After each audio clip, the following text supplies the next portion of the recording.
Hello friends, welcome to ILA classes, the school of competitive exams. ಇವತ್ತಿನ ದಿನಾಂಕ 9 July 2022. ಈ ದಿನದ ಪ್ರಮುಖವಾದಂತಹ ಪ್ರಚಲಿತ ಘಟನೆಗಳ ಟಾಪಿಕ್ಗಳನ್ನು ಡಿಸ್ಕಸ್ ಮಾಡೋಣ. ಈ ಕರೆಂಟ್ ಅಫೇರ್ಸ್ ಡಿಸ್ಕಷನ್ಗಳನ್ನು ಪ್ರಶ್ನೋತ್ತರ ರೂಪದಲ್ಲಿ ಡಿಸೈನ್ ಮಾಡಲಾಗಿದೆ. RRB, KPTCL, KPSC ಎಕ್ಸಾಮ್ಗಳಿಗೆ ಪ್ರಿಪೇರ್ ಆಗ್ತಿರುವಂತಹ ಅಭ್ಯರ್ಥಿಗಳಿಗೆ ಸಹಾಯವಾಗುವಂತೆ, ಅನುಕೂಲ ಮಾಡುವಂತೆ ಈ ಒಂದು ಕೋರ್ಸನ್ನು ಡಿಸ್ಕಸ್ ಮಾಡಲಾಗುವುದು. ನಮ್ಮ ಐಎಲ್ಎ ಕ್ಲಾಸಸ್ ಯೂಟ್ಯೂಬ್ ಚಾನಲನ್ನು ಸಬ್ಸ್ಕ್ರೈಬ್ ಮಾಡಿ, ಅದೇ ರೀತಿ ಒಂದು ಸೆಷನ್ ಮತ್ತು ವಿಡಿಯೋಗಳನ್ನು ನಿಮ್ಮ ಫ್ರೆಂಡ್ಸ್ ಜೊತೆ ಶೇರ್ ಮಾಡಿ ಅಂತ ಹೇಳ್ತಾ, ನಿನ್ನೆ ಕೇಳಲಾದ ಪ್ರಶ್ನೆಯ ಉತ್ತರವನ್ನು ತಿಳ್ಕೊಳ್ಳೋಣ.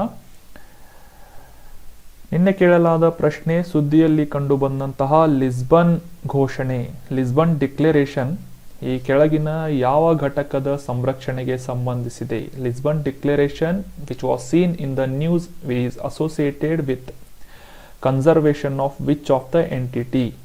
ಆಪ್ಷನ್ಗಳಲ್ಲಿ ಗಾಳಿ, ಪರ್ವತಗಳು, ಸಾಗರಗಳು, ಹಿಮನದಿಗಳು ಅಂತ ಇದೆ. ಸೊ ಇದರ ಸರಿಯಾದ ಉತ್ತರ ಸಾಗರಗಳ ಸಂರಕ್ಷಣೆಗಾಗಿ ಈ ಒಂದು ಲಿಸ್ಬನ್ ಘೋಷಣೆಯನ್ನು ರೀಸೆಂಟ್ ಆಗಿ ಮಾಡಲಾಗಿತ್ತು. ಸೊ ಸರಿಯಾದ ಉತ್ತರ ಓಷನ್ಸ್ ಅಥವಾ ಸಾಗರಗಳ ಒಂದು ಕನ್ಸರ್ವೇಷನ್ ಸಲುವಾಗಿ ಲಿಸ್ಬನ್ ಡಿಕ್ಲರೇಷನ್ ಘೋಷಣೆ ಮಾಡಲಾಗಿದೆ. ಇನ್ನು ಅದೇ ರೀತಿ ಇವತ್ತಿನ ಪ್ರಶ್ನೆಯನ್ನು ನೋಡೋಣ. ನಮ್ಮ ಇವತ್ತಿನ ಪ್ರಶ್ನೆ, ಇನ್ which year national tiger conservation authority NTCA ಇದನ್ನು ಸಂಸ್ಥೆಯನ್ನು ಸ್ಥಾಪನೆ ಮಾಡಲಾಯಿತು ಅಂತ ಪ್ರಶ್ನೆ ಇದೆ. ಯಾವ ವರ್ಷದಲ್ಲಿ ರಾಷ್ಟ್ರೀಯ ಹುಲಿ ಸಂರಕ್ಷಣಾ ಪ್ರಾಧಿಕಾರವನ್ನು ಸ್ಥಾಪಿಸಲಾಗಿದೆ ಅಂತ ಪ್ರಶ್ನೆ ಇದೆ. ಸೊ ಆಪ್ಷನ್ಗಳಲ್ಲಿ 2004, option B 2005, option C 2006, option D 2007 ಅಂತ ಆಪ್ಷನ್ಗಳಲ್ಲಿದೆ. ಸರಿಯಾದ ಉತ್ತರವನ್ನು ಕಮೆಂಟ್ ಬಾಕ್ಸ್ನಲ್ಲಿ ಕಮೆಂಟ್ ಮಾಡಿ ಅಂತ ಹೇಳ್ತಾ, ನಾಳೆ ಈ ಒಂದು ನ್ಯಾಷನಲ್ ಟೈಗರ್ ಕನ್ಸರ್ವೇಷನ್ ಬಗ್ಗೆ ಡೀಟೇಲ್ ಆದಂತಹ ಮಾಹಿತಿಯನ್ನು ತಿಳ್ಕೊಳ್ಳೋಣ, ಸರಿಯಾದ ಉತ್ತರವನ್ನು ಕೂಡ ತಿಳ್ಕೊಳ್ಳೋಣ ಅಂತ. ನಮ್ಮ ಇವತ್ತಿನ ಆರ್ಟಿಕಲ್ಗೆ ಸಂಬಂಧಿಸಿದಂತಹ ಮೊದಲ ಪ್ರಶ್ನೆ, ಏಕಸ್ಫಟಿಕದಂತಹ ಸ್ಕ್ಯಾಂಡಿಯಂ ನೈಟ್ರೇಟ್ SCN ಅನ್ನು ಯಾವುದಕ್ಕಾಗಿ ಬಳಸಬಹುದು ಅಂತ ಪ್ರಶ್ನೆ ಇದೆ. What does the single crystalline scandium nitrate can be used for? ಆಪ್ಷನ್ಗಳಲ್ಲಿ ನೇರಳಾತೀತ ಬೆಳಕನ್ನು ವಿದ್ಯುತ್ ಶಕ್ತಿಯನ್ನಾಗಿ ಪರಿವರ್ತಿಸಲು ಇದನ್ನು ಉಪಯೋಗಿಸ್ತಾರೆ ಅಂತ ಆಪ್ಷನ್ ಇದೆ. ಆಪ್ಷನ್ ಬಿ ಯಲ್ಲಿ ಈ SCN ಅನ್ನು ಬೆಳಕನ್ನು ಶಾಖವಾಗಿ ಪರಿವರ್ತಿಸಲು ಉಪಯೋಗಿಸಲಾಗುತ್ತದೆ ಅಂತ ಆಪ್ಷನ್ ಇದೆ. ಮೂರನೇ ಆಪ್ಷನ್ನಲ್ಲಿ ಅತಿ ಕೆಂಪು ಬೆಳಕನ್ನು ಅಥವಾ ಇನ್ಫ್ರಾರೆಡ್ ಬೆಳಕನ್ನು ನವೀಕರಿಸಬಹುದಾದಂತಹ ಶಕ್ತಿಯನ್ನಾಗಿ ಪರಿವರ್ತಿಸಲು ಈ ಸ್ಕ್ಯಾಂಡಿಯಂ ನೈಟ್ರೇಟ್ ಅನ್ನುವ ಒಂದು ಸ್ಫಟಿಕದಂತಹ ವಸ್ತುವನ್ನು ಉಪಯೋಗಿಸಲಾಗುತ್ತೆ ಅಂತ ಆಪ್ಷನ್ ಇದೆ. ಆಪ್ಷನ್ ಡಿ ಯಲ್ಲಿ ವಿದ್ಯುತ್ ಶಕ್ತಿಯನ್ನು ಚಲನ ಶಕ್ತಿಯನ್ನಾಗಿ ಪರಿವರ್ತಿಸಲು ಅಂತ ಇದೆ. ಸರಿಯಾದ ಉತ್ತರವನ್ನು ಈ ಆರ್ಟಿಕಲ್ ಡಿಸ್ಕಸ್ ಮಾಡುವುದರ ಮುಖಾಂತರ ತಿಳ್ಕೊಳ್ಳೋಣ. ನ್ಯೂಸ್ ಏನು ಅಂತಂದರೆ, ಇತ್ತೀಚೆಗೆ ಬೆಂಗಳೂರಿನ Jawaharlal Nehru centre for advanced scientific research ಈ ಒಂದು ಸಂಸ್ಥೆಯ ಸಂಶೋಧಕರು ಇನ್ಫ್ರಾರೆಡ್ ಅಥವಾ ಅತಿ ಕೆಂಪು ಬೆಳಕನ್ನು ನವೀಕರಿಸಬಹುದಾದಂತಹ ಶಕ್ತಿಯನ್ನಾಗಿ ಪರಿವರ್ತಿಸುವ, ರಿನ್ಯೂಯಬಲ್ ಎನರ್ಜಿಯನ್ನಾಗಿ ಕನ್ವರ್ಟ್ ಮಾಡುವ ಒಂದು ವಸ್ತುವನ್ನು ಕಂಡುಹಿಡಿದಿದ್ದಾರೆ. ಅದರ ಹೆಸರು ಸಿಂಗಲ್ ಕ್ರಿಸ್ಟಲೈನ್ ಸ್ಕ್ಯಾಂಡಿಯಂ ನೈಟ್ರೇಟ್ ಅಂತ, SCN ಅಂತ ಇದರ ಹೆಸರು. ಈ ಒಂದು ವಸ್ತುವನ್ನು ಈ ಸಂಸ್ಥೆಯಿಂದ ಕಂಡುಹಿಡಿಯಲಾಗಿದೆ. ಆಗಲೇ ತಿಳಿಸಿದ ಹಾಗೆ ಇದರ ಉಪಯೋಗ ಏನು ಅಂತಂದರೆ, ಇನ್ಫ್ರಾರೆಡ್ ಅಥವಾ ಅತಿ ಕೆಂಪು ಬೆಳಕನ್ನು ರಿನ್ಯೂಯಬಲ್ ಎನರ್ಜಿಯನ್ನಾಗಿ ಅಥವಾ ನವೀಕರಿಸಬಹುದಾದಂಥ ಶಕ್ತಿಯನ್ನಾಗಿ ಪರಿವರ್ತಿಸುವಂತಹ ಸಾಮರ್ಥ್ಯ ಈ ಸ್ಕ್ಯಾಂಡಿಯಂ ನೈಟ್ರೇಟ್ನಲ್ಲಿದೆ. ಈ SCM ಬಗ್ಗೆ ಇನ್ನಷ್ಟು ಮಾಹಿತಿಯನ್ನು ತಿಳ್ಕೊಳ್ಳೋದಾದರೆ, ಇದು ಅತಿ ಹೆಚ್ಚಿನ ದಕ್ಷತೆಯೊಂದಿಗೆ ಈ ಅತಿ ಕೆಂಪು ಬೆಳಕನ್ನು ಹೊರಸೂಸಬಹುದಾದಂಥ ಸಾಮರ್ಥ್ಯವನ್ನು ಹೊಂದಿದ್ದು, ಈ ಇನ್ಫ್ರಾರೆಡ್ ಲೈಟನ್ನು ತೀವ್ರವಾಗಿ ಸೂಕ್ಷ್ಮವಾಗಿ ಪತ್ತೆ ಹಚ್ಚಬಹುದಾದಂತಹ ಸಾಮರ್ಥ್ಯ ಕೂಡ ಇದೆ. ಅದೇ ರೀತಿ ಇದನ್ನು ಮಾಡ್ಯುಲೇಟ್ ಮಾಡಬಹುದಾದಂತಹ ಸಾಮರ್ಥ್ಯವನ್ನು ಈ ಸಿಂಗಲ್ ಕ್ರಿಸ್ಟಲೈನ್ ಸ್ಕ್ಯಾಂಡಿಯಂ ನೈಟ್ರೇಟ್ ಹೊಂದಿದೆ.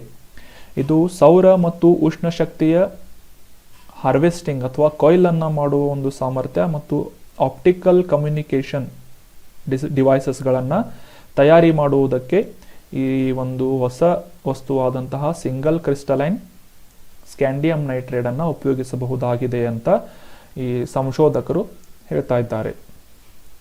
ಇನ್ನು ಪ್ರಶ್ನೆಗೆ ಹಿಂತಿರುಗುವುದಾದರೆ, ಈ ಸಿಂಗಲ್ ಕ್ರಿಸ್ಟಲೈನ್ ಸ್ಕ್ಯಾಂಡಿಯಂ ನೈಟ್ರೇಟನ್ನು ಆಪ್ಷನ್ ಸಿ ಅತಿ ಕೆಂಪು ಬೆಳಕನ್ನು ನವೀಕರಿಸಬಹುದಾದಂತಹ ಶಕ್ತಿಯನ್ನಾಗಿ ಪರಿವರ್ತಿಸಲು ಉಪಯೋಗಿಸಬಹುದಾದಂತಹ ಈ ವಸ್ತುವನ್ನು ರೀಸೆಂಟಾಗಿ ಬೆಂಗಳೂರಿನ ಸಂಸ್ಥೆಯಲ್ಲಿ ಕಂಡುಹಿಡಿದಿದ್ದಾರೆ. ನಮ್ಮ ಮುಂದಿನ ಪ್ರಶ್ನೆಯನ್ನು ನೋಡುವುದಾದರೆ, ಪ್ರಸಿದ್ಧವಾದಂತಹ ಕೋನಾರ್ಕ್ ಸೂರ್ಯ ದೇವಾಲಯ ಯಾವ ರಾಜ್ಯದಲ್ಲಿದೆ ಅಂತ ಪ್ರಶ್ನೆ ಇದೆ. ಕರ್ನಾಟಕ, ಮಧ್ಯಪ್ರದೇಶ್, ಆಂಧ್ರ ಪ್ರದೇಶ್, ಒಡಿಶಾ ಅಂತ. ಸರಿಯಾದ ಉತ್ತರವನ್ನು ಆರ್ಟಿಕಲ್ ಡಿಸ್ಕಸ್ ಆದ ಮೇಲೆ ತಿಳ್ಕೊಳ್ಳೋಣ. ಕೋನಾರ್ಕ್ ಸೂರ್ಯ ದೇವಾಲಯದ ಬಗ್ಗೆ ಈ ಒಂದು ಆರ್ಟಿಕಲ್ ಇದೆ. ನ್ಯೂಸ್ ಏನು ಅಂತಂದರೆ, ಒಡಿಶಾದ ಕೋನಾರ್ಕ್ನಲ್ಲಿರುವಂತಹ ಈ ಸೂರ್ಯ ದೇವಾಲಯಕ್ಕೆ ಭೇಟಿ ನೀಡುವವರು ಈ ವಿಶ್ವ ಪರಂಪರೆ ತಾಣದ ಜಗನ್ಮೋಹನ್ ಅಸೆಂಬ್ಲಿ ಹಾಲ್ನಲ್ಲಿ ಇದರ ಉತ್ತರ ಭಾಗದಲ್ಲಿ ಹೊಸದಾಗಿ ಕೆತ್ತಿದಂತಹ ಕಲ್ಲುಗಳನ್ನು ಶೀಘ್ರದಲ್ಲೇ ಅನಾವರಣಗೊಳಿಸಲಿದ್ದಾರೆ ಅಂತ ನ್ಯೂಸ್ ಇದೆ. ಈ ಕೋನಾರ್ಕ್ ಸೂರ್ಯ ದೇವಾಲಯ ಒಡಿಶಾದಲ್ಲಿದ್ದು ಇದರ ಪುನರುತ್ಥಾನದ ಕಾರ್ಯ ನಡೀತಾ ಇದೆ. ಇಲ್ಲಿ ನೋಡ್ಬೋದು ನೀವು ಪಕ್ಕದಲ್ಲಿ ಈ ಒಂದು ರೀಕನ್ಸ್ಟ್ರಕ್ಷನ್ಸ್ ವರ್ಕ್ ನಡೀತಾ ಇದೆ. ಇದನ್ನು ಡೆವಲಪ್ಮೆಂಟ್ ಮಾಡುವಂತಹ ಕಾರ್ಯ ನಡೀತಾ ಇದ್ದು, ಇದರ ಒಂದು ಸಂದರ್ಭದಲ್ಲಿ ಕೆತ್ತಿದಂತಹ ಕಲ್ಲುಗಳನ್ನು ಅನಾವರಣಗೊಳಿಸುವಂತಹ ಕಾರ್ಯವನ್ನು ಮಾಡಲಿದ್ದಾರೆ ಅಂತ ನ್ಯೂಸ್ ಇದೆ. ಈ ದೇವಾಲಯದ ಕಲ್ಲುಗಳ ಅಧ್ಯಯನ 19ನೇ ಶತಮಾನದ ಐತಿಹಾಸಿಕ ರೇಖಾಚಿತ್ರಗಳು, ಫೋಟೋಗಳು, ಇದರ ಒಂದು ವಿಶ್ಲೇಷಣೆಯೊಂದಿಗೆ ಈ ಒಂದು ಪೈಲಟ್ ಪ್ರಾಜೆಕ್ಟ್ ಆದಂತಹ ಈ Konark sun temple rejuvenation scheme ಅಥವಾ ಈ ಒಂದು ಯೋಜನೆ ಏನಿದೆ 2019ರಲ್ಲಿ ಪ್ರಾರಂಭ ಆಗಿತ್ತು. ಸೊ ಸದ್ಯಕ್ಕೆ ಈ ಒಂದು ಒಡಿಶಾದಲ್ಲಿರುವಂತಹ ಕೋನಾರ್ಕ್ ಸೂರ್ಯ ದೇವಾಲಯವನ್ನು ರೀಕನ್ಸ್ಟ್ರಕ್ಷನ್ ಮಾಡುವಂತಹ ಹಂತ ಕಂಟಿನ್ಯೂಸ್ ಆಗಿ ನಡೀತಾ ಇದೆ. ಇನ್ನು ದೇವಾಲಯದ ಬಗ್ಗೆ ಹೆಚ್ಚಿನ ಮಾಹಿತಿಯನ್ನು ತಿಳ್ಕೊಳ್ಳೋದಾದರೆ, ಈ ಕೋನಾರ್ಕ್ ಸೂರ್ಯ ದೇವಾಲಯವನ್ನು 13ನೇ ಶತಮಾನದಲ್ಲಿ ಕಟ್ಟಲಾಗಿತ್ತು. ಇದರ ಲೊಕೇಶನ್ ಒಡಿಶಾ ರಾಜ್ಯದ ಪುರಿ ಜಿಲ್ಲೆಯ ಕರಾವಳಿಯಲ್ಲಿರುವಂತಹ ಪುರಿ ನಗರದಿಂದ. ರೀಸೆಂಟಾಗಿ ಪುರಿಯ ಜಗನ್ನಾಥ ಯಾತ್ರೆ ನಡೆಯಿತು. ಅದರಿಂದ 35 ಕಿಲೋಮೀಟರ್ಗಳಷ್ಟು ದೂರದಲ್ಲಿರುವಂತಹ ಕೋನಾರ್ಕ್ನಲ್ಲಿ ಈ ಸೂರ್ಯ ದೇವಾಲಯ ಲೊಕೇಟ್ ಆಗಿದೆ. ಇನ್ನು ಇದರ ನಿರ್ಮಾಣದ ಬಗ್ಗೆ ತಿಳ್ಕೊಳ್ಳೋದಾದರೆ, 1250 ಕ್ರಿಸ್ತಶಕ 1250 ಪೂರ್ವ ಗಂಗ ರಾಜವಂಶದ ರಾಜ ನರಸಿಂಹದೇವ I ಈ ರಾಜನಿಂದ ಈ ಕೋನಾರ್ಕ್ ಸೂರ್ಯ ದೇವಾಲಯ ನಿರ್ಮಾಣವಾಗಿತ್ತು. ಅಂದರೆ 13ನೇ ಶತಮಾನದಲ್ಲಿ ಕೋನಾರ್ಕ್ ಸೂರ್ಯ ದೇವಾಲಯವನ್ನು ನಿರ್ಮಾಣಗೊಳಿಸಲಾಗಿತ್ತು. ಇದು ಸದ್ಯಕ್ಕೆ ಒಡಿಶಾದ ಕೋನಾರ್ಕ್ ನಗರದಲ್ಲಿದೆ. ಇನ್ನು ಪ್ರಶ್ನೆಗೆ ಹಿಂತಿರುಗುವುದಾದರೆ, ಪ್ರಸಿದ್ಧ ಕೋನಾರ್ಕ್ ಸೂರ್ಯ ದೇವಾಲಯ ಯಾವ ರಾಜ್ಯದಲ್ಲಿದೆ ಅಂತ ಪ್ರಶ್ನೆ ಇತ್ತು. ಸರಿಯಾದ ಉತ್ತರ ಆಪ್ಷನ್ ಡಿ, ಒಡಿಶಾ. ಈ ಒಂದು ಹೊಸ ಮೆಥಡ್ ನಿಮಗೆ ಇಷ್ಟ ಆಗ್ತಿದೆ ಅಂತ ಅನ್ಕೋತೀನಿ. ನಿಮ್ದು ಏನಾದರೂ ಸಜೆಷನ್ಸ್ ಇದ್ದರೆ ದಯವಿಟ್ಟು ಕಮೆಂಟ್ ಬಾಕ್ಸ್ನಲ್ಲಿ ಕಮೆಂಟ್ ಮಾಡಿ ಹೇಳಿ. ಈ ಒಂದು ಕರೆಂಟ್ ಅಫೇರ್ಸ್ ಡಿಸ್ಕಷನ್ನಲ್ಲಿ ಸಾಕಷ್ಟು ಡೆವಲಪ್ಮೆಂಟ್ಸ್ಗಳನ್ನು ಮಾಡ್ಕೋಬಹುದು. ನಮ್ಮ ಮುಂದಿನ ಪ್ರಶ್ನೆಯನ್ನು ನೋಡೋಣ. ಭಾರತವು ಒಪೆಕ್ ಗುಂಪುಗಳ ಸದಸ್ಯ ರಾಷ್ಟ್ರವಾಗಿದೆ ಅಂತ ಇದೆ. ಒಪೆಕ್ ಬಗ್ಗೆ ಡೀಟೇಲ್ ಆಗಿ ತಿಳ್ಕೊಳ್ಳೋಣ ಈ ಒಂದು ಆರ್ಟಿಕಲ್ನಲ್ಲಿ. India is a member country of OPEC groupings. Option A ಸರಿ ಅಥವಾ ಆಪ್ಷನ್ ಬಿ ತಪ್ಪು ಅಂತ ಇದೆ. ಸರಿ ಅಥವಾ ತಪ್ಪು ಅನ್ನು ತಿಳಿದುಕೊಳ್ಳಲು ಈ ಒಂದು ಆರ್ಟಿಕಲ್ ಅನ್ನು ಡೀಟೇಲ್ ಆಗಿ ಡಿಸ್ಕಸ್ ಮಾಡೋಣ. ಪೆಟ್ರೋಲಿಯಂ ರಫ್ತು ಮಾಡುವಂತಹ ದೇಶಗಳ ಸಂಘಟನೆ ಅಥವಾ ಒಪೆಕ್ ಅಂತ ಕರಿತೇವೆ ಇದನ್ನ. ಒಪೆಕ್ ಅಂತಂದ್ರೆ organisation for petroleum exporting countries ಅಂತ ಬರುತ್ತೆ. ಪೆಟ್ರೋಲಿಯಂ ರಫ್ತು ಮಾಡುವಂತಹ ರಾಷ್ಟ್ರಗಳ ಸಂಘಟನೆಯಾಗಿದೆ. ಇದರ ಕಾರ್ಯದರ್ಶಿಯಾದಂತಹ ಮೊಹಮ್ಮದ್ ಸಾನುಸಿ ಬರ್ಕಿಂಡೋ ಅವರು ರೀಸೆಂಟ್ ಆಗಿ ನಿಧನ ಹೊಂದಿದ ಒಂದು ಸುದ್ದಿ ನ್ಯೂಸ್ನಲ್ಲಿತ್ತು. ಸೊ ಹೀಗಾಗಿ ಈ ಒಪೆಕ್ನ ಒಂದು ಕಾಂಟೆಕ್ಸ್ಟ್ ಕೂಡ exam point of view important ಆಗಿರುತ್ತೆ. ಇದರ ಬಗ್ಗೆ ಡೀಟೇಲ್ ಆಗಿ ತಿಳ್ಕೊಳ್ಳೋಣ. ಈ ಒಪೆಕ್ ಏನಿದೆ ಒಂದು ಇಂಟರ್ ಗವರ್ಮೆಂಟಲ್ ಸೊಸೈಟಿ ಅಥವಾ ಅಂತರ್ ಸರ್ಕಾರಿ ಸಂಸ್ಥೆಯಾಗಿದ್ದು 1960ರಲ್ಲಿ ಇದರ ಸ್ಥಾಪನೆ ಆಯಿತು. ಇದರ ಸ್ಥಾಪನೆಗೆ ಕಾರಣವಾದಂತಹ ದೇಶಗಳನ್ನು ನೋಡೋದಾದರೆ Iran, Iraq, Kuwait, Saudi Arabia ಮತ್ತು ವೆನಿಜುಯೆಲಾ ದೇಶಗಳಿಂದ ಬಾಗ್ದಾದ್ ಸಮ್ಮೇಳನದಲ್ಲಿ ಈ ಬಾಗ್ದಾದ್ನಲ್ಲಿ ನಡೆದಂತಹ ಮೀಟಿಂಗ್ನಲ್ಲಿ ಈ ಒಪೆಕ್ ಅನ್ನ ಸ್ಥಾಪನೆ ಮಾಡುವಂತಹ ಕಾರ್ಯ ನಡೆದಿತ್ತು 1960ರಲ್ಲಿ. ಈ ಪೆಟ್ರೋಲಿಯಂ ಅನ್ನ ಉತ್ಪಾದಿಸುವ ಮತ್ತು ಖರೀದಿಸುವ ಎರಡೂ ದೇಶಗಳ ಆರ್ಥಿಕದ ಪರಿಸ್ಥಿತಿಯ ಮೇಲೆ ಪರಿಣಾಮ ಬೀರುವ ಈ ಒಂದು ಪೆಟ್ರೋಲಿಯಂ ಉತ್ಪನ್ನಗಳ ಏರಿಳಿತಗಳನ್ನು ತಪ್ಪಿಸುವುದು, ಫ್ಲಕ್ಚುಯೇಷನ್ಗಳನ್ನು ತಪ್ಪಿಸುವುದು ಅದೇ ರೀತಿ ಅಂತಾರಾಷ್ಟ್ರೀಯ ಮಾರುಕಟ್ಟೆಯಲ್ಲಿ ಈ ತೈಲ ಬೆಲೆಯನ್ನು ಹೊಂದಿಸುವ ಮತ್ತು ಆ ಒಂದು ತೈಲ ಪೂರೈಕೆಯನ್ನು ಸಮರ್ಪಕವಾಗಿ ನಿರ್ವಹಿಸುವ ಗುರಿಯನ್ನು ಈ ಒಪೆಕ್ ರಾಷ್ಟ್ರಗಳು ಈ ಒಂದು ಸಂಸ್ಥೆಯ ಮುಖಾಂತರ ನಡೆಸುತ್ತವೆ. ಇನ್ನು ಇದರ ಒಪೆಕ್ನ ಪ್ರಧಾನ ಕಚೇರಿಯ ಬಗ್ಗೆ ತಿಳ್ಕೊಳ್ಳೋದಾದರೆ, ಇದು ಯುರೋಪ್ ಖಂಡದಲ್ಲಿರುವ ಆಸ್ಟ್ರಿಯಾದ ವಿಯೆನ್ನಾದಲ್ಲಿ ಇದರ ಪ್ರಧಾನ ಕಚೇರಿ, ಒಪೆಕ್ನ ಪ್ರಧಾನ ಕಚೇರಿ ಇದೆ. ಇದು ಸದ್ಯಕ್ಕೆ 13 ಸದಸ್ಯ ರಾಷ್ಟ್ರಗಳನ್ನು ಒಳಗೊಂಡಿದ್ದು, ಅವುಗಳಲ್ಲಿ Algeria, Angola, Congo, Equatorial Guinea, Gabon, Iran, Iraq, Kuwait, Libya, Nigeria, Saudi Arabia, United Arab Emirates UAE ಅಂತ ಕರಿತೇವೆ, ವೆನೆಜುವೆಲಾ ಈ ರಾಷ್ಟ್ರಗಳನ್ನು ಸದಸ್ಯರನ್ನಾಗಿ ಒಪೆಕ್ ಸಂಸ್ಥೆ ಅಥವಾ ಒಪೆಕ್ ಆರ್ಗನೈಸೇಷನ್ ಹೊಂದಿದೆ. ಇದರಲ್ಲಿ ಗಮನಿಸಬೇಕಾದಂತಹ ಒಂದು ವಿಶೇಷವಾದ ಸಂಗತಿ ಅಂದರೆ, ಭಾರತವು ಈ ಒಂದು ಒಪೆಕ್ ರಾಷ್ಟ್ರಗಳ ಸದಸ್ಯತ್ವವನ್ನು ಹೊಂದಿಲ್ಲ ಅಂತ. ಸೊ ಈ ಒಂದು ಸ್ಟೇಟ್ಮೆಂಟ್ ಏನಿದೆ, ಭಾರತ ಒಪೆಕ್ ಗುಂಪುಗಳ ಸದಸ್ಯ ರಾಷ್ಟ್ರವಾಗಿದೆ ಅನ್ನೋದು ಇದು ತಪ್ಪಾಗುತ್ತೆ. 13 ಸದಸ್ಯರಲ್ಲಿ ಭಾರತ ಒಂದಾಗಿಲ್ಲ. ಸೊ ಒಪೆಕ್ ಗುಂಪುಗಳ ಸದಸ್ಯತ್ವವನ್ನು ಭಾರತ ಹೊಂದಿಲ್ಲ. ಇನ್ನು ಮುಂದಿನ ಪ್ರಶ್ನೆಯನ್ನು ನೋಡೋದಾದರೆ, ರೀಸೆಂಟ್ ಆಗಿ ಲಾಂಚ್ ಮಾಡಲಾದಂತಹ ಡಾಕ್ಟರ್ ರಾಜೇಂದ್ರ ಪ್ರಸಾದ್ ಸ್ಮಾರಕ ಪ್ರಶಸ್ತಿ. ಡಾಕ್ಟರ್ ರಾಜೇಂದ್ರ ಪ್ರಸಾದ್ ಅವರು ಯಾರು? ನಮ್ಮ ಸ್ವತಂತ್ರ ಭಾರತದ ಮೊದಲ ರಾಷ್ಟ್ರಪತಿಯಾಗಿ ಸೇವೆಯನ್ನು ಸಲ್ಲಿಸಿದಂತಹ ಡಾಕ್ಟರ್ ರಾಜೇಂದ್ರ ಪ್ರಸಾದ್ ಅವರ ಮೆಮೋರಿಯಲ್ ಅವಾರ್ಡನ್ನು ರೀಸೆಂಟಾಗಿ ಕೊಡಲು ಪ್ರಾರಂಭ ಮಾಡಿದ್ದಾರೆ. ಇದು ಯಾವ ಕ್ಷೇತ್ರಕ್ಕೆ ಸಂಬಂಧಿಸಿದ ಒಂದು ಸಾಧಕರಿಗೆ ನೀಡಲಾಗುವಂತಹ ಪ್ರಶಸ್ತಿ ಅಂತ ಪ್ರಶ್ನೆ ಇದೆ. ಆಪ್ಷನ್ಗಳಲ್ಲಿ ಸಾಂಸ್ಕೃತಿಕ ಕಲೆ ಅಥವಾ ಸಾಂಸ್ಕೃತಿಕ ಕ್ಷೇತ್ರಕ್ಕೆ ಅಥವಾ ಕ್ರೀಡೆ, ಆಪ್ಷನ್ ಸಿ ಕೃಷಿ, ಆಪ್ಷನ್ ಬಿ ಕೃಷಿ, ಆಪ್ಷನ್ ಸಿ ಕ್ರೀಡೆ, ಆಪ್ಷನ್ ಡಿ ಸಾರ್ವಜನಿಕ ಆಡಳಿತ ಅಂತ ಇದೆ. ಸರಿಯಾದ ಉತ್ತರವನ್ನು ಈ ಒಂದು ಆರ್ಟಿಕಲ್ ಆದಮೇಲೆ ಡಿಸ್ಕಸ್ ಮಾಡೋಣ. ಡಾಕ್ಟರ್ ರಾಜೇಂದ್ರ ಪ್ರಸಾದ್ ಸ್ಮಾರಕ ಪ್ರಶಸ್ತಿ ನ್ಯೂಸ್ ಏನು ಅಂತಂದರೆ, ಭಾರತದಲ್ಲಿ ಮೊದಲ ಬಾರಿಗೆ ಈ ರಾಷ್ಟ್ರಪತಿಯ ಗೌರವಾರ್ಥವಾಗಿ, ಭಾರತದ ಮೊದಲ ರಾಷ್ಟ್ರಪತಿಯಾದಂತಹ ಡಾಕ್ಟರ್ ರಾಜೇಂದ್ರ ಪ್ರಸಾದ್ ಅವರ ಗೌರವಾರ್ಥವಾಗಿ ಈ ಡಾಕ್ಟರ್ ರಾಜೇಂದ್ರ ಪ್ರಸಾದ್ ಸ್ಮಾರಕ ಪ್ರಶಸ್ತಿಯನ್ನು ಸಾರ್ವಜನಿಕ ಆಡಳಿತದ ಕ್ಷೇತ್ರದಲ್ಲಿ ಮಾಡಲಾದ ಸಾಧನೆಯನ್ನು ಗುರುತಿಸಿ ನೀಡುವುದಕ್ಕೆ ಸ್ಥಾಪನೆ ಮಾಡಲಾಗಿದೆ ಎಂದು ನಮ್ಮ ಕೇಂದ್ರ ವಿಜ್ಞಾನ ಮತ್ತು ತಂತ್ರಜ್ಞಾನ ಸಚಿವರು ತಿಳಿಸಿದ್ದಾರೆ ಅನ್ನೋದು ನ್ಯೂಸ್ನಲ್ಲಿತ್ತು. ಭಾರತದ ಮೊದಲ ರಾಷ್ಟ್ರಪತಿಯ ಗೌರವಾರ್ಥವಾಗಿ ಈ ಸಾರ್ವಜನಿಕ ಆಡಳಿತಕ್ಕೆ ಸಂಬಂಧಿಸಿದಂತೆ ಡಾಕ್ಟರ್ ರಾಜೇಂದ್ರ ಪ್ರಸಾದ್ ಪ್ರಶಸ್ತಿಯನ್ನು ಸ್ಥಾಪನೆ ಮಾಡಲಾಗಿದೆ ಎಂದು ಡಾಕ್ಟರ್ ಜಿತೇಂದ್ರ ಸಿಂಗ್ ಇವರು ವಿಜ್ಞಾನ ಮತ್ತು ತಂತ್ರಜ್ಞಾನದ ಈ ಒಂದು ಸಚಿವಾಲಯದ ಸಚಿವರಾಗಿದ್ದಾರೆ. ಈ ಒಂದು ಸುದ್ದಿಯನ್ನು ನವದೆಹಲಿಯಲ್ಲಿ ತಿಳಿಸಿದ್ದಾರೆ ಅಂತ ನ್ಯೂಸ್ ಇದೆ. ಇನ್ನು ಡಾಕ್ಟರ್ ಸಿಂಗ್ ಅವರು Indian Institute of Public administration IIPA ಕಾರ್ಯಕಾರಿ ಮಂಡಳಿ ಸಭೆಯ ಅಧ್ಯಕ್ಷತೆಯನ್ನು ವಹಿಸಿದ್ದರು. ಆ ಒಂದು ಸಂದರ್ಭದಲ್ಲಿ ಈ ಒಂದು ಹೊಸ ಪ್ರಶಸ್ತಿಯನ್ನು ಲಾಂಚ್ ಮಾಡುವ ಮುಖಾಂತರ ಈ ಸಾರ್ವಜನಿಕ ಆಡಳಿತದಲ್ಲಿ ಮಾಡಲಾದಂತಹ ಸಾಧನೆಗಳನ್ನು ಗುರುತಿಸಿ ಅವಾರ್ಡನ್ನು ನೀಡಬೇಕು ಅಂತ ನ್ಯೂಸ್ನಲ್ಲಿ ಹೇಳಿದ್ದಾರೆ. ಇನ್ನು ಭಾರತದ ಪ್ರಧಾನಮಂತ್ರಿಯಾದಂತಹ ನರೇಂದ್ರ ಮೋದಿ ಅವರು ಸ್ಥಾಪಿಸಿದಂತಹ ಒಂದು ವಿಷನ್ ಅಥವಾ ಉದ್ದೇಶಗಳನ್ನು ಸಾಧಿಸುವ ಉದ್ದೇಶದಿಂದ ಈ IIPA ಸಂಸ್ಥೆ ಮುಂದಿನ 25 ವರ್ಷಗಳವರೆಗೆ ಒಂದು ಔಟ್ಲುಕ್ ಅನ್ನು, ದೃಷ್ಟಿಕೋನವನ್ನು ಹೊಂದಿರಬೇಕು ಅಂತ ಕೂಡ ಈ ಒಂದು ಸಂದರ್ಭದಲ್ಲಿ ಹೇಳಿದ್ದಾರೆ. ಇನ್ನು IIPA ನ್ಯೂಸ್ನಲ್ಲಿ ಇದ್ದದ್ದರಿಂದ ಇದರ ಕುರಿತಾದಂತಹ ಮಾಹಿತಿಯು ಸಾಕಷ್ಟು ಇಂಪಾರ್ಟೆಂಟ್ ಆಗಿರುತ್ತೆ.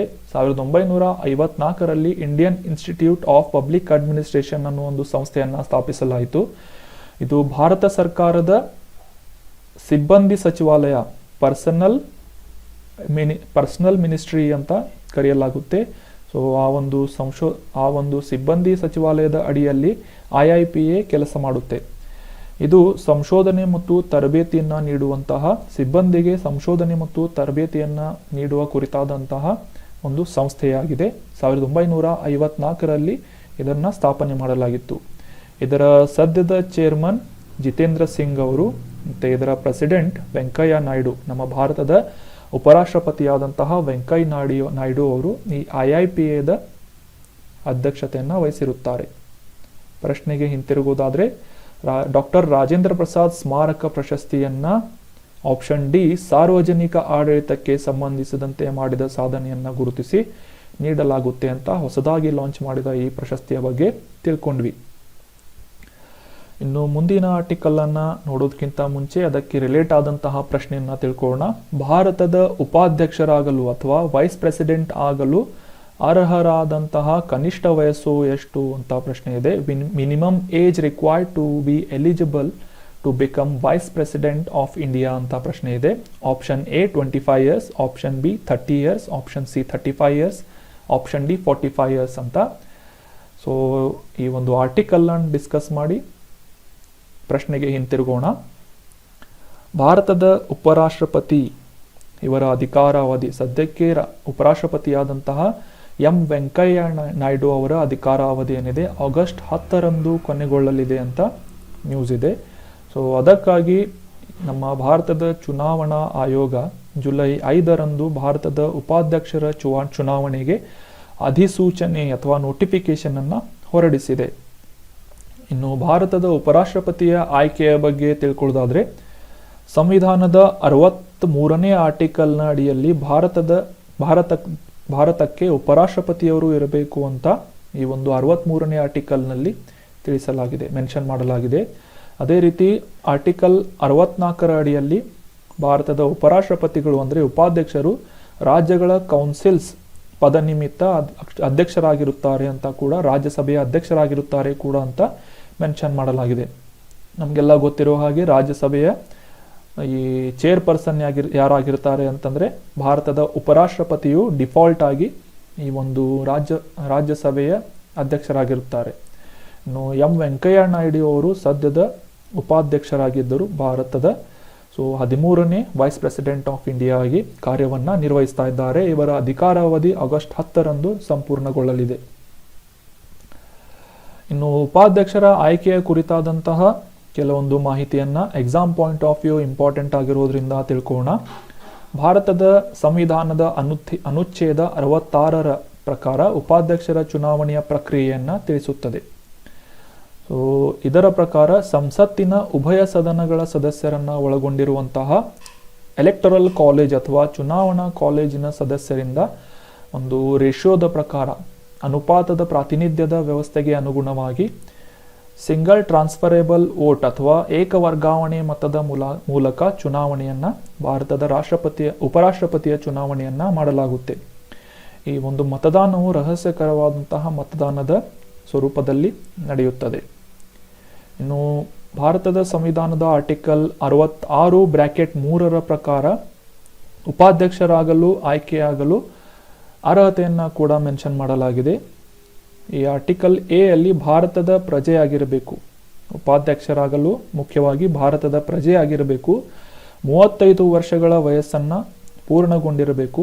ಅದೇ ರೀತಿ ಕೌನ್ಸಿಲ್ ಆಫ್ ಸ್ಟೇಟ್ಸ್ನ ಸದಸ್ಯರಾಗಲು ಈ ಒಂದು ಚುನಾವಣೆಗೆ ನಿಲ್ಲಲು ಅರ್ಹರಾಗಿರಬೇಕು ಅಂತ ಕೂಡ ಅರ್ಹತೆಗಳನ್ನು ಆರ್ಟಿಕಲ್ 66ರಲ್ಲಿ ಮೆನ್ಷನ್ ಮಾಡಲಾಗಿದೆ ಉಪರಾಷ್ಟ್ರಪತಿಯವರಿಗೆ. ಇನ್ನು ಸಂಬಂಧಿಸಿದಂತಹ ಪ್ರಶ್ನೆಗೆ ಹಿಂತಿರುಗುವುದಾದ್ರೆ ಭಾರತದ ಉಪಾಧ್ಯಕ್ಷ ಅಥವಾ ಉಪರಾಷ್ಟ್ರಪತಿಯಾಗಲು ಅರ್ಹರಾಗಲು ಈ ಕನಿಷ್ಠ ವಯಸ್ಸು ಎಷ್ಟಿರಬೇಕು ಅಂತಂದ್ರೆ ಆಪ್ಷನ್ ಸಿ 35 ವರ್ಷಗಳು.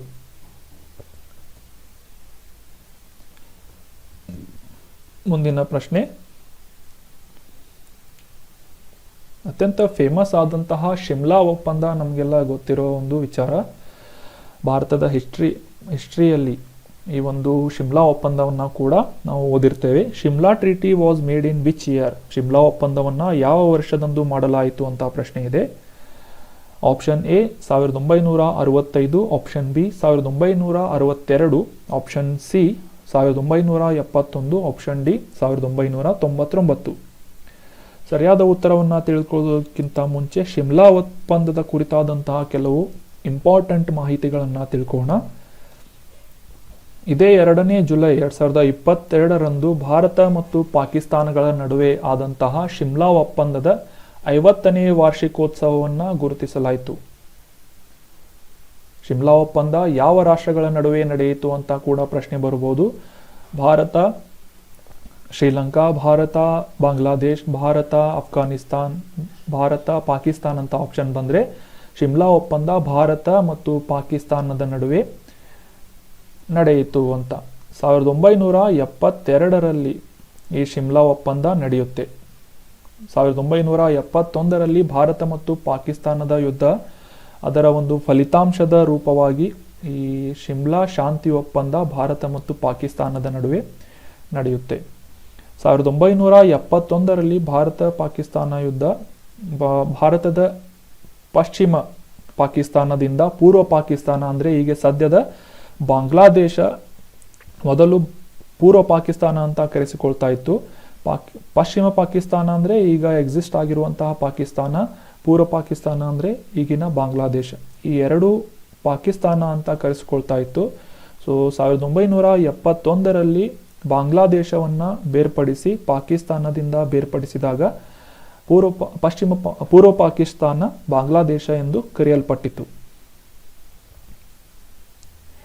ಇನ್ನು ಪೂರ್ವ ಪಾಕಿಸ್ತಾನ ಅಲ್ಲಿನ ಸೇನೆ ಏನಿದೆ, ಪೂರ್ವ ಪಾಕಿಸ್ತಾನ ಬಂಗಾಳಿ ಜನಸಂಖ್ಯೆಯನ್ನು ಹೊಂದಿದ್ದು ಪಶ್ಚಿಮ ಪಾಕಿಸ್ತಾನದಿಂದ ಸಾಕಷ್ಟು ನರಮೇಧದಂತಹ ಸಮಸ್ಯೆಗಳನ್ನು ಎದುರಿಸಬೇಕಾಯಿತು 1971ರಲ್ಲಿ.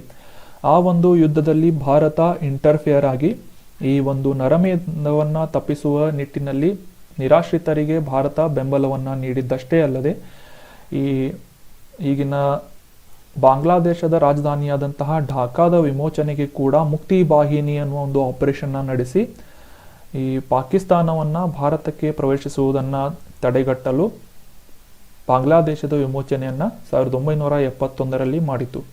ಅದೇ ಒಂದು ಸಂದರ್ಭದಲ್ಲಿ ಇಂದಿರಾ ಗಾಂಧಿಯವರು ಭರವಸೆ ನೀಡಿದಂತಹ ಪಾಕಿಸ್ತಾನದ 93,000 ಯುದ್ಧ ಕೈದಿಗಳನ್ನು ಕೂಡ ಬಿಡುಗಡೆ ಮಾಡಲಾಯಿತು. ಸಂಘಟಿತ ರೀತಿಯಲ್ಲಿ ಬಿಡುಗಡೆ ಮಾಡಲಾಯಿತು. ಅವರನ್ನು ಮರಳಿ ಪಾಕಿಸ್ತಾನಕ್ಕೆ ಕಳಿಸಿಕೊಡಲಾಯಿತು. ಪಾಕಿಸ್ತಾನದ ನಿಯಂತ್ರಣ ರೇಖೆ ಏನಿದೆ, ಲೈನ್ ಆಫ್ ಕಂಟ್ರೋಲ್ ಅಂತ ಕರಿತೇವೆ, LOC ಅಂತ, ಅದನ್ನು ಅಂತಾರಾಷ್ಟ್ರೀಯ ಗಡಿಯಾಗಿ ಕೂಡ ಪರಿವರ್ತಿಸಲಾಯಿತು. ಅದೇ ರೀತಿ ಭಾರತವು ತಾನು ವಶಪಡಿಸಿಕೊಂಡಂತಹ ಪ್ರದೇಶಗಳೊಂದಿಗೆ ಯುದ್ಧ ಕೈದಿಗಳನ್ನು ಕೂಡ ಪಾಕಿಸ್ತಾನಕ್ಕೆ ಹಿಂತಿರುಗಿಸಿ ಈ ಒಂದು ಶಿಮ್ಲಾದಲ್ಲಿ ನಡೆದಂತಹ ಐತಿಹಾಸಿಕವಾದಂತಹ ಒಪ್ಪಂದ ಈ ಸಾಕಷ್ಟು ವಿಷಯಗಳಿಗೆ ಕಾರಣವಾಯಿತು. ಇನ್ನು ಪ್ರಶ್ನೆಗೆ ಹಿಂತಿರುಗೋದಾದರೆ, Shimla treaty was made in which year? Shimla ಒಪ್ಪಂದ 1972ರಲ್ಲಿ ನಡೆಯಿತು. ಆ್ಯಕ್ಚುಲಿ 71ರಲ್ಲಿ ಯುದ್ಧ ಆದ ನಂತರ 1972ರಲ್ಲಿ ಶಿಮ್ಲಾ ಒಪ್ಪಂದ ಭಾರತ ಮತ್ತು ಪಾಕಿಸ್ತಾನಗಳ ನಡುವೆ ಏರ್ಪಟ್ಟಿತ್ತು. So that was all about today's discussion friends. ನಾವು ಆರ್ಟಿಕಲ್ ಡಿಸ್ಕಸ್ ಮಾಡೋದಕ್ಕಿಂತ ಮುಂಚೆ ಕೇಳಲಾದಂತಹ ಪ್ರಶ್ನೆಯ ಉತ್ತರವನ್ನು ಕಮೆಂಟ್ ಬಾಕ್ಸ್ನಲ್ಲಿ ಕಮೆಂಟ್ ಮಾಡಿ. ಯಾವ ವರ್ಷದಲ್ಲಿ ರಾಷ್ಟ್ರೀಯ ಹುಲಿ ಸಂರಕ್ಷಣಾ ಪ್ರಾಧಿಕಾರ ಅಥವಾ ನ್ಯಾಷನಲ್ ಟೈಗರ್ ಕನ್ಸರ್ವೇಷನ್ ಅಥಾರಿಟಿಯನ್ನು ಪ್ರಾರಂಭ ಮಾಡಲಾಯಿತು ಅಂತ ಪ್ರಶ್ನೆ ಇದೆ. 2004, 2005, 2006, 2007 ಅಂತ. ಸರಿಯಾದ ಉತ್ತರವನ್ನು ಕಮೆಂಟ್ ಬಾಕ್ಸ್ನಲ್ಲಿ ಕಮೆಂಟ್ ಮಾಡಿ. Thank you so much for joining the discussion. ಅದೇ ರೀತಿ ನಾವು ಈಗ ಡಿಸ್ಕಸ್ ಮಾಡಿದಂತಹ ಆರ್ಟಿಕಲ್ಗಳ PDF ನಮ್ಮ ಟೆಲಿಗ್ರಾಮ್ ಚಾನಲ್ ILA ಕ್ಲಾಸಸ್ನಲ್ಲಿ ಅವೈಲೇಬಲ್ ಆಗಿರುತ್ತೆ. ಅಲ್ಲಿಂದ ನೀವು ಡೌನ್ಲೋಡ್ ಮಾಡಿಕೊಂಡು ಈ ನೋಟ್ಸ್ಗಳನ್ನು, ಕರೆಂಟ್ ಅಫೇರ್ಸ್ ನೋಟ್ಸ್ಗಳನ್ನು ರಿವೈಸ್ ಮಾಡ್ಬೋದು ಅಂತ ಹೇಳ್ತಾ, thank you so much. Have an awesome day.